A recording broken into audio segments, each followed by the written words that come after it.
The beginning of the story was December of 2022. Equipped to lead, hard to kill, and easy to love. If you live for the praise of people, then you'll die by their criticism. You cannot leave this coffee shop until you make the radical decision to absolutely go for it. Needless to say, Zach Duke, thank you so much for coming into Forever Forward. Hey, absolutely. Michael, thank you so much for having me, man. Excited to be here. We've got a whole bunch to get into today, but I think it makes sense to start with soccer. So of all the sports that you could have chosen to set a crazy goal, play in the Super Bowl, play in the NBA Finals, why is it that you want to make the World Cup, and why is it soccer? Yeah, absolutely. You know, it's interesting. My dad asked me that same question. He's like, why don't you just go try to play football? You have, 15, 20 years of experience. You're good at the sport. So long story short, American football is a very violent sport. Yes. That took a toll on my body. And my position I played was a slot receiver. And so it was the most mismatched position in sports. I was the 5'10" little receiver blocking big linebackers. And so I loved it, had a phenomenal career, loved every single moment. But why soccer? It kind of gets into the genesis story of why I did this at all. So they kind of blend together. So would it be okay if I just kind of shared that whole story? I think that makes a lot of sense. Maybe take us back to kind of where it all began and how it's gone since. Absolutely. The beginning of the story was December of 2022. And I'm sitting in a coffee shop in Virginia. So just kind of imagine that with me. Like I'm sitting in this coffee shop. That's where my in-laws are from. So that's why I'm there, kind of in this little no-name town. Okay. And I'm listening to a podcast. So interesting that we're on a podcast, but listening to a podcast called Dad Work. And the theme for this podcast was equipped to lead, hard to kill, and easy to love. I love that. And okay.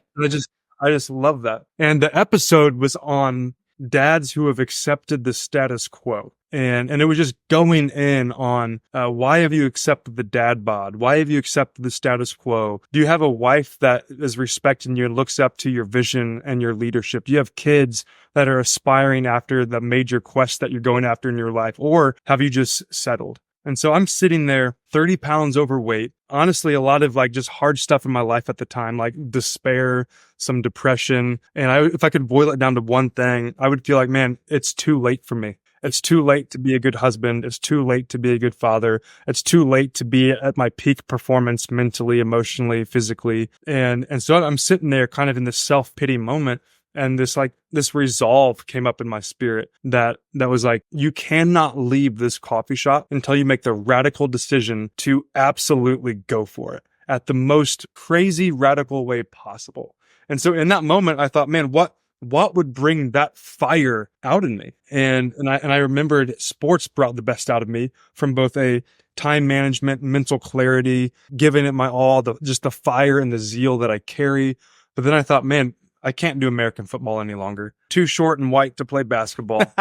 and then I began thinking, man, I've always wanted to play soccer. My dad wasn't a fan of soccer. I have an incredible dad, but he was a typical Midwest American dad that was just like, soccer is a fairy sport. I have the same father. I grew up in Wisconsin, actually. So I understand. Okay. Yeah. So it's for those that are not from America, that's a foreign, crazy concept, but that's how most dads in America think, like most. And, so anyway, I never got to play, and I always regretted it because I feel like I have the body, the agility, the strength, the mind, spatial awareness to play soccer. And so I always had this lingering what if. But then it really solidified when I was going to Southeast Asia that next month, January of 2023, to spend time with somebody who was very high up in FIFA. And it gives access to hard to get to places in the world that you just couldn't access unless you had soccer,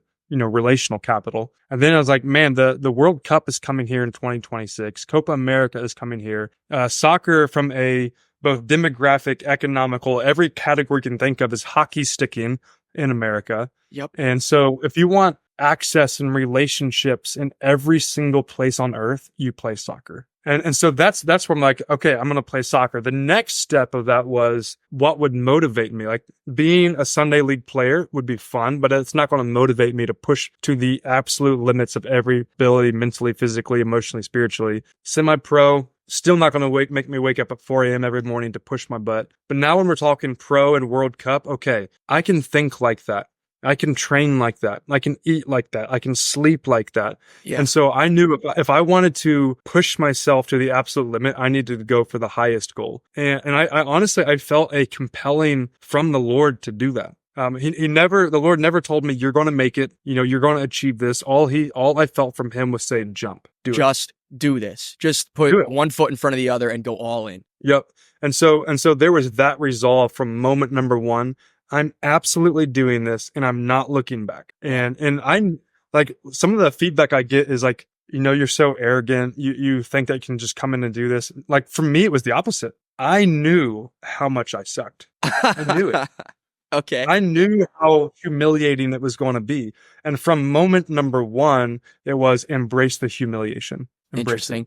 Can we talk a little bit about, you mentioned the beginning part of your journey. So you said you were overweight. Can you speak a bit about more what your life looked like before you decided to dive in here, and maybe what your life looks like now? How has your life transformed? Yeah, I would say a lot of people could relate to this, where from the outside looking in, everything looked great. Yeah. Instagram is the highlight reel. And it's easy to put on a smile. Like no one, rarely will anybody do the opposite, where you show that your life is crappy, but actually it's amazing. Like you'll always show that it's great, even though it's hard. And so, a lot of areas of my life were going well, but the person I was becoming, that's how I would describe my life before this moment, is just a lot of fear of failure, a lot of regret, a lot of it's too late thinking, self-pity. And when I looked in the mirror, I'm just like, who are you? Yeah. I don't like your lack of patience. You give in to every single impulse you have, from eating something or drinking something, or like whatever you want, you'll go do it. You have absolutely no self-discipline to say no to any area of your life. And so I just started playing that out in my mind. Like if I continued down that path years down the road, that's going to wreck my family and wreck my marriage and wreck my influence in life. And I'm like, I can't keep doing that. And so that's kind of what my life was like before. Now, on the outward, like I said, things were going great. We founded and are running a private school. I love my full-time job and getting to do leadership development and have a lot of really, really amazing relationships. And so on the surface, everything was going great and well. Underneath the hood, mess. Just hearing you explain this is a little inspiring, because you took yourself from somebody who maybe didn't love what they were seeing in the mirror to hopefully now feeling a little bit better, albeit I'm sure you still know you have some work to do, as we all do. But what was that moment like when you make the decision, okay, I'm going all in? I'm sure it's exciting. And then that first morning where you're like, okay, now I'm going to try and make the World Cup team. What is it like that first morning where it's just you, it's 4 a.m. and a soccer ball? I've never showed this, but I actually filmed my first moment driving in my car to go and train. And I absolutely had the thought of, what the heck am I doing? I can imagine. But that voice was so quiet compared to the absolute need and purpose behind doing it. I had no muscle memory when it came to discipline at that point. So who deserves the most credit in those early stages, and even still now, is my wife. Okay. Like imagine a husband coming home from a coffee shop, going to his wife, 5 kids, and I've never played a sport before, and telling her, "Hey, I'm going to train to make the World Cup." It sounds crazy. To her credit, she's like, "Okay, let's do it." Like who does that? So my wife is the most incredible person I've ever known, and from moment one until now has been the biggest advocate, and she's even more of an advocate now because of the results that we've seen in our family. Yeah. And so like that pushes me the hardest. But in those early stages with the doubt, and the doubt continues. It's every single day. And I've been in moments like this before. As crazy as this seems, I've always had big goals and big dreams. And so this isn't the first one. And I've seen God do incredible things by those who take the biggest risks and have the biggest faith and have the most to lose. Yeah. I want my life to only be explainable by the power of the Holy Spirit. That's it. It sounds to me like in these early days, you likely had a lot of doubt internally, but it seems like the overwhelming feeling from you was almost like this divine call to action. It was, yeah. And that came with a ridiculous amount of peace. And so that's even why I started putting things out on social media, It had nothing to do with, like, I could care less about being an influencer. Like, I cannot emphasize that enough. Like, that just has no appeal to me. Yeah. Um, I mean, but you've built a fairly large following, but it doesn't seem like the intention was to do this to become an influencer. no, like, I actually love living a quiet and private life. Yeah, of course. I knew I had to put it out there for accountability because I needed to cut the boat from the dock and sail out into the deep where I couldn't return. And the moment I started posting my journey, I knew I can't look back. And I think another and- important element too is you've got almost 50,000 followers on Instagram. I'm one of them. Before we even Yeah. connected, your journey is inspiring others, not only just in soccer, but like, hey, if you have a lofty goal that you think is so crazy, in your case, Yep. I'm going to make the World Cup. Like, that sounds crazy, but look at what this guy's doing every day to make that a reality. 100%. And that's my hope. Even though that wasn't my intention in the beginning, that's my hope now as this story journey has evolved is, I'm not going around telling people, hey, you should go for the World Cup too. Right. But we all have that inner thing of like, what is your World Cup dream? What is that thing that's going to push you mentally, physically, spiritually, emotionally? And I would just have to bet that so many, and I would say probably especially men, are thinking, man, it's too late for me to fill in the blank. Yeah. And I believe that lie too, or that limiting belief, or whatever you want to call it. And I just feel like if my story journey helps anybody or inspires, that it's not too late. Like, go for it. I think a lot of men, as you mentioned, especially when they get to like their 20s and 30s, might feel like, man, maybe I misstepped here. Maybe I'm not living the life that I always thought I'd lead. For me, I had to do some serious soul searching and sit down and ask myself, like, hey, what do you actually like to do? Because what you're doing right now is sort of living life in the passenger seat. What advice would you have for anybody that maybe feels like they want to find their World Cup, so to speak, but they're a little bit nervous as far as where they would start? I think the first thing is you have to surrender the opinions of other people. Because what's easy to do in our culture is live this life of appeasing others' dreams that they have for your life. And that doesn't mean to be rebellious. That doesn't mean to not like authority. I think that's swinging the pendulum too far. But I think what it is like, how are you specifically designed and made, your specific talents and gifts that you can bring to the world that brings the best out in others, and be free to do that. And so part of this journey for me that I would encourage others is you have to die to what people think of you. And there's no better crucible to do that than stepping out in crazy risk, because that's when you'll have the naysayers come out and to try to come at you at every angle. So my encouragement would be, if you live for the praise of people, then you'll die by their criticism. So don't try to live for people saying way to go, because if you do, then when the criticism comes, it'll crush you. Instead, you have to find your identity and what the source of the identity is. And when you find that, you'll never quit. You'll push you through every storm and every trial. Well, I think this is relevant because I can imagine, and I've seen it on your post, that there are some naysayers saying, man, this is crazy. There's no way this guy's going to make it. How do you deal with that type of stuff? Yeah, I mean, certainly you feel those things, but I think what maturity looks like is you feel them less than you used to. And you can have a proper place to put them. And so what I typically think is, one, if I was face to face with a lot of those people, those conversations would look a lot different than they are online. I'm positive of that. And I've seen that played out again and again. But I also know that we are humans and everybody has their own hard stuff they're going through. So when I see that from people, I feel for them. Like, I actually have compassion for them. And so when I'm responding to them, I'm thinking, man, how can I love or serve this person who I think is projecting their fears, their past failures, their regrets onto me and wanting me to feel or experience what they're feeling. And so it gives me this place of like, man, if I can be the one person to love them well when they're coming at me, then I'm happy to be that lightning rod person to do that, because it's not going to offend me.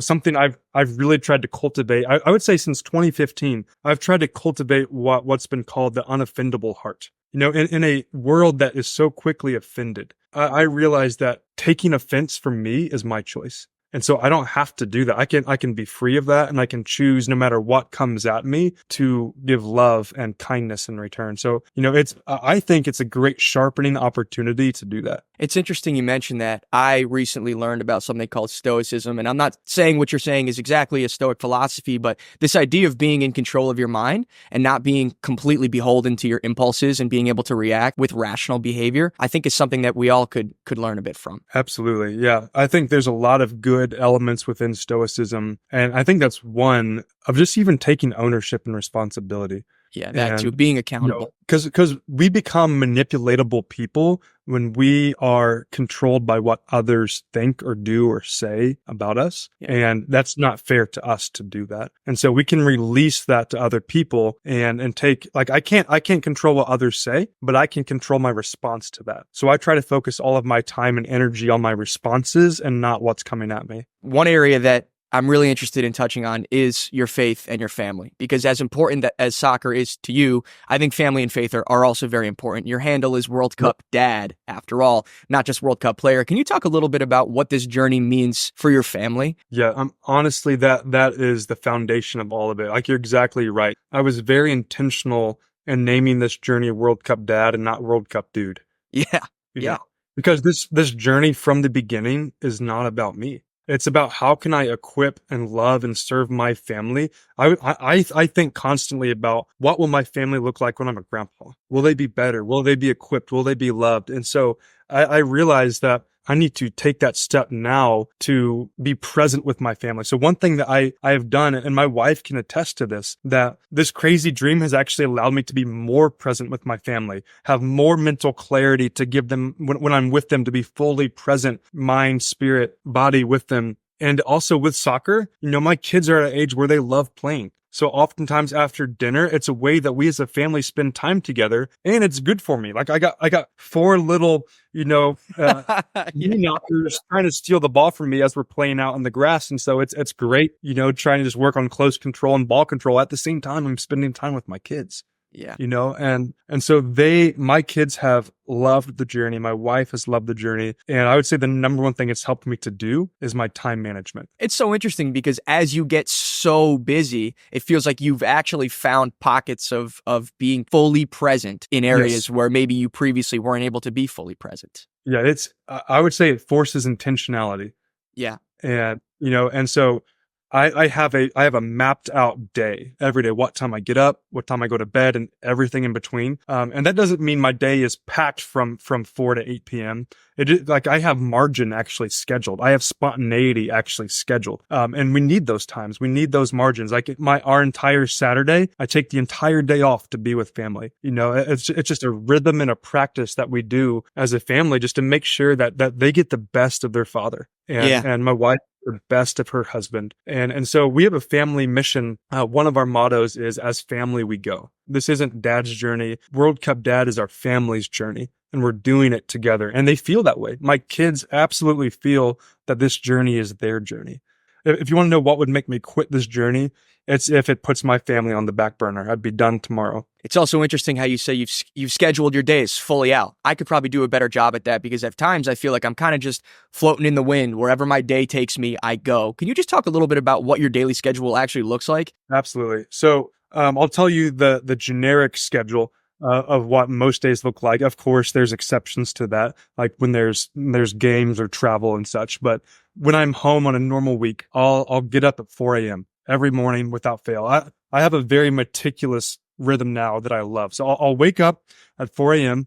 I'll go downstairs and I'll begin heating up my coffee, which takes, I do it on a slow burner. And so it takes exactly 18 minutes, right? I'm not OCD at all, but this is going to sound OCD. Okay. So exactly 18 minutes. And so the first thing I do every morning is I take an 18-minute nap. I know that sounds crazy, but it helps me get out of bed. So I'll get out of bed, coffee on the burner, on the couch, 18 minutes. And so that actually helps me get out of bed knowing like I'm actually just getting up to take a nap, and so I'll do that on the couch. Mentally gets me prepared to get moving. But when I'm on the couch, I'm thinking, okay, I'm up. My coffee's brewing. And so when my 18-minute timer goes off, grab the coffee and I go and I sit down and I'll put some instrumental music on. And for the next hour, 40 minutes to an hour, I'll read a devotional. I'll spend time reading the Bible, spend time praying for my family. And I do this practice that I just call yielding. I think through my day and I surrender all of that to Jesus, all of it. And like, Holy Spirit, would you come into this moment, this conversation, this meeting? I just surrender my day to him. And then I spend probably 2 minutes in my gratitude journal writing 3 things I'm thankful for. And it's been a game changer. And a lot of times too, I have like this list I wrote out of my identity, and I'll just speak my identity out because we're forgetful people. I need to remind myself every morning who I am in the Lord. So after that's done, I'll go get dressed in workout gear, and it's usually around, 5:15. And I'll go and I'll spend 2 hours, 2 to 2.5 hours training for soccer. And so if it's nice outside, I'll go outside. If not, I'll go to an indoor place and I'll spend 2.5 hours training. And then I'll come home, and I'll usually be home between 7:45 and 8. And during the school year, that will give me a half hour with my kids before school. Wow. So you still get a chance to spend time with them before the workday even starts. Yeah. That's amazing. And so I get to spend a half hour with them, around the breakfast table, helping them with homework, praying for them as they get out the door. And then they go to school, of which the school is the one that we started. And so my wife is the head of school principal for the school. They're actually having a meeting upstairs right now with the team. So and then after that, it's 8:30 and I start my day, and I have a full-time job, which, people might think crazy, but I do. I have a full-time job, and so from 9 to noon, I'll do whatever my job requires, whether it's meetings, Zoom meetings, administration work, whatever it might be that day. And then I go to my friend's gym, who owns a local gym here, around noon, and I'll do my strength and weight training, movement training in his gym from 12 to 1:30. And then I'll go back to work from 1:30 to 5 and finish my work day, home at 5. And then we have in our family some things called anchor times. So one of our anchor times is dinner. At 5:30 every day, we're sitting around the dinner table, face to face, no phones, engaging one another around the dinner table. And we do a thing called high, low, and buffaloes. So everyone goes around the table, what's your high of the day, what's your low, and then buffalo is just like, what's something random from today. I love that. So okay. It's fun. So everyone loves the high, low buffaloes. And then after that, for the next hour after dinner, I just hang out with my family, and we just spend time with each other, whether it's playing soccer outside, playing card games, doing puzzles, watching a show, hanging out. And then around 7 o'clock, we start getting ready for bed, and I'm in bed by 8 p.m. So yes, I get up at 4, which is crazy, but I get really good sleep. So I'm not sleep deprived. One of the funny things is, as you're explaining your day, I literally thought you were just going to talk about how you train all day. And I'm sorely mistaken. But what this shows me is that you can still pursue these extremely ambitious goals without having to sacrifice your whole life. That's 100% true. Yeah. And maybe it requires getting up earlier. Like me, I'm not an early riser. I need to become one, because even with this podcast on my end, it sucks kind of a lot of my life away, because when I'm up from, call it 9 to 7, I'm working, and then I get home, and then 7 to midnight is this. Instead, I could spend some time in the morning. I could work out. I could come back at night, maybe do an hour-ish, but then have the remainder of the day to spend time with those that I love. That's a really powerful takeaway that I'm personally going to have from this discussion. And that's something I would encourage everybody is, like, I'm not an anomaly. I have a very full life like everybody else. Everyone would be surprised if you just did an audit of your time in your day and you find out how much time you waste. Right. And you can fill that space with, I wouldn't say make yourself busy, but be intentional, like both with relationship, with margin, and with training. Like, for example, I wrote that book, The Ultimate Soccer Nutrition Guide. Well, how did I have time to do that? Well, every 7 weeks, I take a week off of training to let my body heal, because I'm intentional in my rest and recovery. So it was on one of those weeks where I'm just like, I'm still going to get up at 4 a.m., but what am I going to do? And so I did all this research. I wrote down everything I'm doing, and I sat down and I penned a book. Did that from 4 a.m. to 8 a.m. every morning that week, and I got a book done. So like we're capable of so much more if we are just intentional with our time and going for it. And maybe just quickly, we could actually touch on your book. And I actually just recently ordered it. My copy is on its way. And the reason I'm interested is not necessarily because I want to become a superstar soccer player, but my diet needs to improve. And what I didn't realize for so long is so much of your fitness has to do with what you eat. So could you touch on some of the highlights of kind of what you've put together and why it's so important for all athletes and frankly, all people in general? Yeah, absolutely. No, I think the picture that I would paint is, think of a room full of dominoes, right? all the diet does is it's the first domino that hits everything else. So instead of being overwhelmed with, man, I need to change all of these areas of my life. If you hit that one domino of self-discipline and diet, you'll be shocked on how that helps you then hit the weight room domino, the mental clarity domino, the relational domino. So much comes down to we have no self-control to our impulses. Yeah. And if we can hit the domino of eating, here's how I would describe my book. If you want to go find a good soccer diet plan, there's thousands of them online. Don't buy my book. Go download the plan. What my book is helping advocate for is it's way more than the actual plan itself. It's the mentality and purpose and identity behind it, and the follow through and accountability how to do it. And so I just shared my journey on what I'm doing with a whole bunch of research behind it and why I'm doing it. But it's also bookended by the mental reasons and identity behind it with purpose and the accountability plan to help people follow through to actually do it. So my goal isn't for people from the book to walk away with more knowledge. It's to walk away with action steps of what to do with that knowledge. Right. So it's pragmatic, actionable ways that you can improve your diet so that you can just be a better, in this case, maybe soccer player, but generally just a better human being that performs at a higher level. Absolutely. And the diet is definitely designed for soccer athletes, but being a football player too, and also knowing about like runners, like this diet honestly would just help anybody who's wanting to be the best physical shape possible. Would it help me who sits at an office from 9 to 5? Yes, it would. This diet would help anybody. As in anything, it's important to be niche specific. And so, I wanted to make it for soccer and all of my speaking is for that, but it honestly would help anyone who did it. Maybe one area that we could kind of start to close on, and I know is very, very important to you, is your faith. You've mentioned a few times during this conversation, your devotionals and how you kind of give your life to Jesus. Can you talk about why faith is so important and how faith has helped you to orient your life in ways that are positive?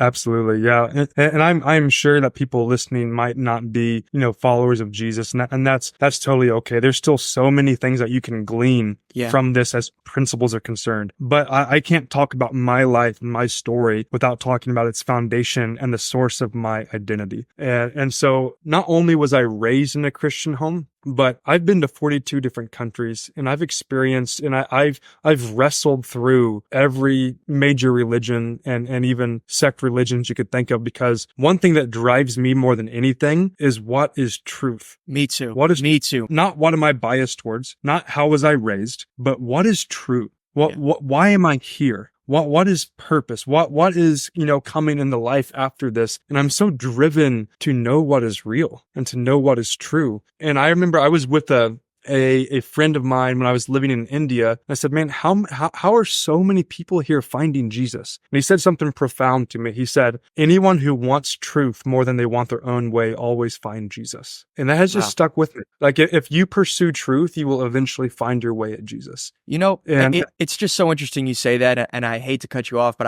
what you said is so relevant for me. And the reason is because I was raised Christian. I've fully lost my faith. And in the last 4 or 5 years or so, I fully lost myself. I didn't know who I was. I buried myself under what I would call so many levels of irony. And at the beginning of this year, I really sat down and asked some hard questions. Who am I? What do I like? Why am I here? And when I tell you, the only place that I felt comfortable turning to for those answers was the Bible. And it's not like I had been religious in a long time, but for some reason, that book on my shelf was the one that called to me and said, open this and start reading. And I'm still finding my way in faith day by day. I'm not going to sit and act like I'm a perfect Christian, but orienting my life around those values has, I would say, transformed the way I think about almost everything. No, I totally believe it, man. That's an incredible story. And I want to hear more about that even off the podcast. But I think for me, Jesus is not a religion, and that's not just my opinion. Like Jesus is a real being who lived and historically walked this earth, historically rose again from the grave, and is seated at the right hand of the Father. So all religions is about how man can get to God. But Jesus is about a God who came to man. And I think that's revolutionary. Like we're all searching for how can we find this being, this God. And Jesus came and revealed this is who I am. So my encouragement for others would be too, even if you don't believe that, if you follow the teachings of Jesus, you will grow in goodness and gentleness and patience and love and kindness. There's no downside to it. You'll love your family more. You'll love your Right. neighbors, and if you're right, man, you get eternity in the kingdom of God. And if you're wrong, at least you love people well on this earth and there's no consequence. But if you're wrong about Christianity, man, there's some big consequences. To me, at least, as a Christian, so I'm biased, it almost feels like, why not just give it a shot? Absolutely. And I would say 100% that, and not try out the religion of Christianity, but try out a relationship with Jesus. Okay. Like that's the crazy thing to me, is like, he actually wants to know you. He wants to be one with you, and to, the way that you know yourself, he knows you even deeper. So why not let him go in there and do work in your heart and bring out the gold in you to accomplish the things that he has given you to do on this earth? And so, yeah, I guess to answer your question, my faith is the foundation for this entire journey. At the absolute core of everything is when the Lord tells me to do something, and I've now experienced this over my life with many things, I don't question him. I do it. And because I've seen him prove himself again and again and again in crazy, miraculous ways, to the point where it's like, okay, I trust you. I know that you're in this. And that doesn't mean to me that it's going to go well. There's no promise that it's going to go well. I just know that he's going to be with me in it, So whether it goes well or it doesn't go well, he's with me. And I just have so much peace in that. And my hope is, and what I've seen in the past, as I actually step out in faith and encourage and risk, it actually enables other people to do the same thing. Yeah. And so I've always been used as like this agent of breakthrough, where I'm the one that's just willing to take all the hits so that others can follow behind me. And I have no doubt that's what he's doing again with this. I think in closing, as an aspiring father myself, with a lovely girlfriend who will soon become, fingers crossed, my fiance, I do want to ask, because I'm curious, man, what is it like to become a dad? How does your life change? What's it like to be a father? Being a dad is the highest honor of my life. Even this morning when my girls walk down the stairs, like, no one will look at you like a daughter looks at you. They just love you because you're dad. Yeah. You're like, you didn't earn it. You didn't do anything for it. They're just a human being that they look at you and you're like, you're my one. Yeah. So it's such a privilege and an honor to be a dad. And so it changes, like, from moving from a single life to a parent, is like, okay, now I'm actually responsible for other human beings. Like, that's a big responsibility. Absolutely is, but it's also an honor and a privilege, like to help shape and equip them for life. And we live in a very, I think, increasingly hard place in the world. And I just believe that the Lord has made dragon slayers for this generation. Like, my kids are going to be full of courage and love and character, and that's going to be forged into them. And to get to play a role in that, I can't think of anything more fun. Well, I couldn't be more grateful to have had this discussion. We've covered everything from soccer to faith to being a dad. But Zach, I just want to thank you again for coming on. This has been a true honor. And, look, if the listeners want a round two, maybe we could consider that in the future. Absolutely. Hey, Michael, thank you so much, bro. Been so fun talking and chatting with you.